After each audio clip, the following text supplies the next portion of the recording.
5 biblical signs you are living in the end times. Wars and rumors of wars.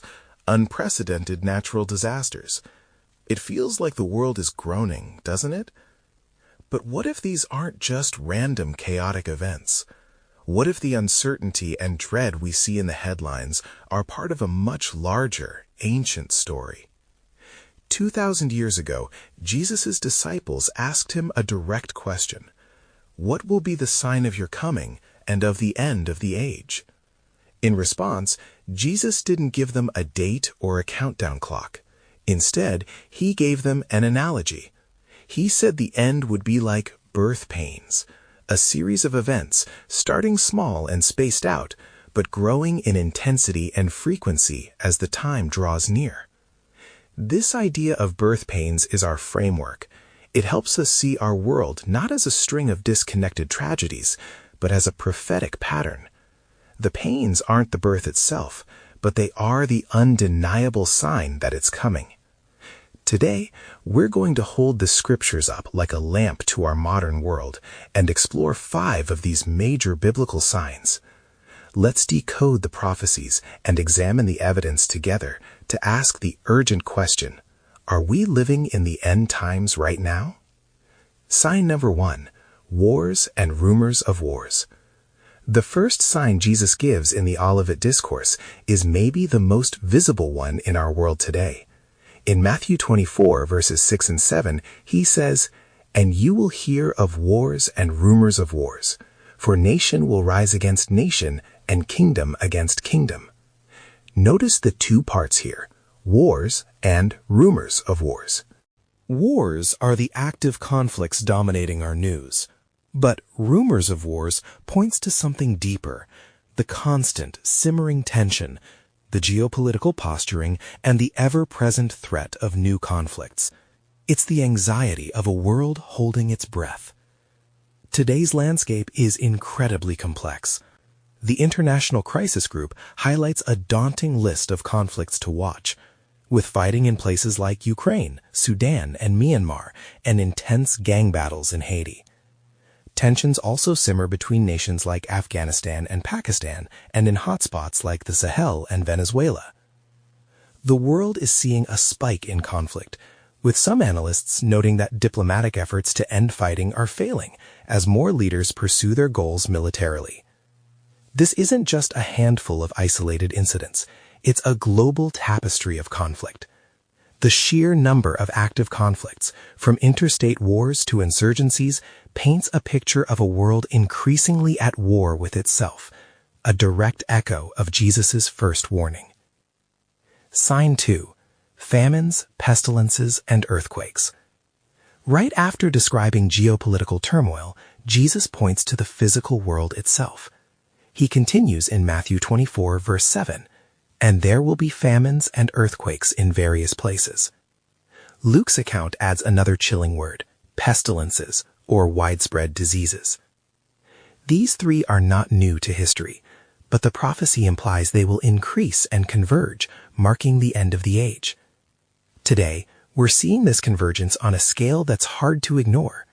Let's start with famines. According to the World Food Programme's 2026 Global Outlook, an estimated 318 million people are projected to face acute hunger, a figure more than double pre-pandemic levels. Conflict is a massive driver, responsible for nearly 70% of hunger crises. In 2025, for the first time this century, famines were confirmed in 2 countries, Gaza and Sudan, simultaneously.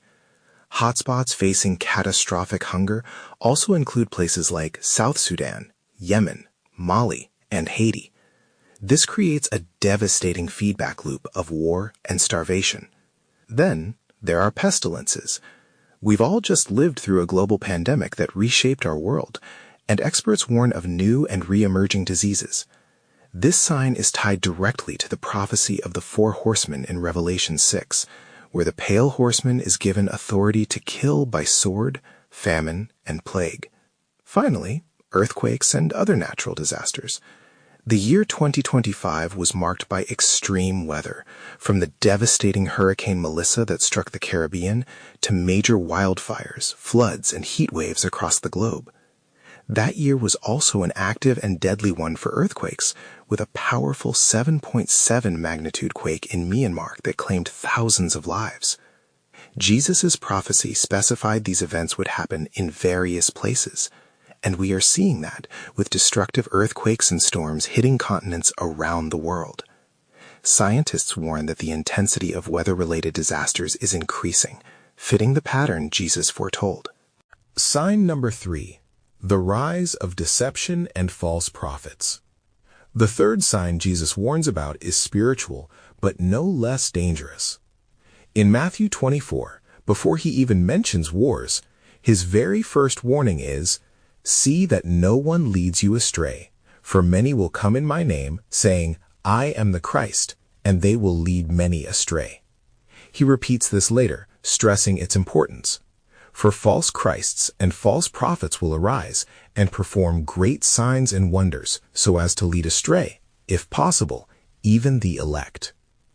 This is a prophecy about a global crisis of truth. It points to a time when deception would be so convincing that even committed believers would be at risk. This shows up in two main ways. First, the literal fulfillment, people claiming to be messiahs or divinely inspired prophets. Throughout history, and more frequently in the modern era, cult leaders have risen by twisting scripture for their own gain, often leading followers to ruin. But there's a broader fulfillment that is stunningly relevant today. The spirit of the false prophet isn't just in religious cults. It thrives in our information-saturated world. We're surrounded by false words, disinformation, propaganda, and ideologies that present themselves as the ultimate truth. Political movements, secular philosophies, and New Age spiritualities often demand total allegiance, promising a kind of salvation on earth if you just follow their path. They offer a different gospel, one that bypasses the person and work of Jesus Christ. The Apostle Paul spoke of this, describing false teachers as men with corrupt minds who are worthless regarding the faith. They offer a counterfeit hope. In an age where a lie can circle the globe before the truth even gets its boots on, the potential for mass deception is greater than at any point in history. This digital landscape, filled with charismatic influencers and echo chambers, has become a fertile breeding ground for false prophets of every kind, fulfilling Jesus' warning with terrifying precision. Sign number 4. An increase in lawlessness and love growing cold. The fourth sign paints a grim picture of social decay. It's about a fundamental breakdown in the human heart and our relationships. In Matthew 24, verse 12, Jesus gives a cause and effect prophecy. And because lawlessness will be increased, the love of many will grow cold. The Apostle Paul gives a shockingly detailed picture of this in 2 Timothy chapter 3.